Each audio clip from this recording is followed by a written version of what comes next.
Behavior-based interview questions are very popular when it comes to an interview process. It's likely that the majority of the interview questions you'll be asked during an interview are behavior-based. So what happens when you're asked a behavior-based interview question and you feel like you don't have experience related to that question? Hey, I'm Abby and welcome back to the Life Work Balance YouTube channel. Today I want to answer that exact question. What happens when you are asked a behavior-based interview question and you don't feel like you have a specific example related to that question? Before we jump into that, please go ahead and give this video a thumbs up if you are excited in learning a little bit more about how to answer these types of questions when you don't feel you have specific examples. And if you haven't already, please go ahead and remember to hit that subscribe button as well as the bell so that you can receive life, work, balance advice delivered directly to you every Sunday. So I recently received a question on one of my videos that essentially asked what to do when the interviewers ask you a behavior-based interview question with a scenario that you have limited or no experience with. So for example, let's say that the interviewers ask you to tell them about a time that you didn't get along well with a coworker or a colleague. Let's say that this is your very first job and you've never had any official coworkers or colleagues. How would you answer that question? What do you do? So I want to share with you 4 tips on how you can handle this situation when you are asked a behavior-based interview question with a scenario that you have limited or no experience with. The first tip is to understand the root of the question. Behavior-based questions aim at understanding your past behavior in certain situations and scenarios because past behavior helps predict future behavior. So if you have had a conflict with a coworker in the past, chances are you'll likely have a conflict with a coworker in the future, and the way that you handle those conflicts will be slightly similar, if not identical. So when you're asked a behavior-based interview question, which is a question that typically starts with, tell me about a time when, or sets up a scenario where they're looking for an example of a behavior that you exhibited in the past, try to understand what the question is getting at. What is the theme, the underlying root of this question? So in the example that I shared earlier of tell me about a time that you didn't get along well with a coworker or colleague, the question is really wanting to know how you handle conflict with others. So conflict is this common theme. It's likely that you've experienced conflict at some time or some point in your life. If you've never had a job before and you've never had coworkers or colleagues, you can't say I've specifically handled conflict with a coworker or colleague in this specific way because it's never happened. But you've handled conflict with others before in your past.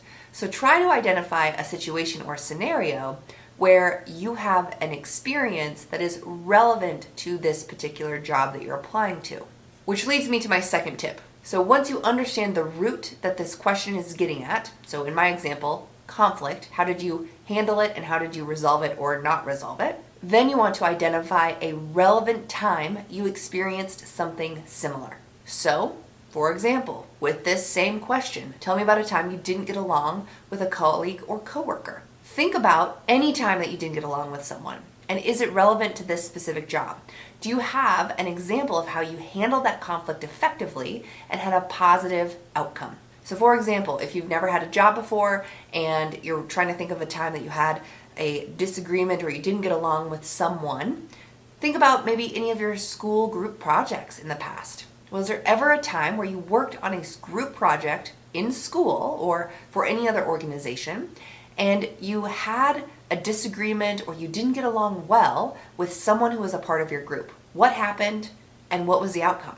Which leads me directly into tip number 3, which is to use the STAR and the CAR method.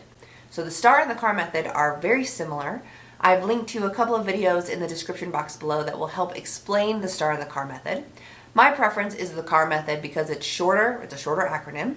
STAR is 4 letters, whereas CAR is 3 letters, and it's just much easier for me to kind of understand and comprehend. So CAR is context, action, result. So give a little bit of context to the situation. Why are you sharing this particular scenario with the interviewers? Describe the actions that you took in that context, and then share the results. The results are the most important parts of your answers to interview questions that are behavior-based. Interviewers don't really care about the context. They somewhat care about your actions, but they really care about the results or the outcomes. So again, using the same example, tell me about a time that you had a disagreement or you didn't get along with a coworker or a colleague. Thinking back, maybe I don't have that exact experience, but maybe I worked on a group project with someone who I didn't get along well with. What did I do to make sure we could get along during this project that we were on together? And what was the outcome? How were we able to be successful even though I may not have liked that person? So tip number 3, use the STAR in the CAR method and focus on the results. My 4th and final tip is to actually watch one of my previous videos. So I have a video that describes the 8 different types of very common themes to behavior-based interview questions. So I highly recommend that you check out this video and think to yourself, start brainstorming what types of situations and scenarios you have experienced that are associated with those 8 different themes. These are the different types of behavioral-based questions that you can start to prepare for, and then you can start to prepare your answers for those given themes. So even though you may not have experience with a specific type of communication style, maybe you have a different experience that is very communication heavy that you can use in its place. Like our very common question that I've been describing in this video, conflict and conflict resolution. Well, you may not have disagreed with or been unable to get along with a coworker or a colleague. Maybe there was a time in your life where you were unable to get along with someone, and how did that impact you in the overall scheme of whatever it was that you were doing? So I highly recommend checking out that video. I've linked to it in the description box below, and I've added it as a card up above so you can quickly access that video. I highly recommend watching that as a part of your interview preparation process so that you can start to brainstorm what types of scenarios and situations you have to describe during the interview process. There will likely be an interview question that comes up that feels like it kind of blindsides you. So you have to be ready to handle those situations with grace and confidence. Preparing your answers to certain interview questions will help you feel prepared if you are in a situation where you're like, whoa, I'm not really quite sure how to specifically answer that question. You'll have these tools in your toolbox that you can go back and refer to, and you can use that to be successful in the interview process. So if you did find this video helpful, please go ahead and give it a thumbs up. And if you have any questions, comments, thoughts, or ideas, please throw them in the comments box below. I love receiving comments. I respond to each of the comments that I receive individually. So if you leave me a comment, I will get back to you as quickly as I am able. If you haven't already, please remember to go ahead and hit that subscribe button as well as the bell so that you can receive life-work balance advice delivered directly to you every Sunday. Thanks, and I'll see you next week.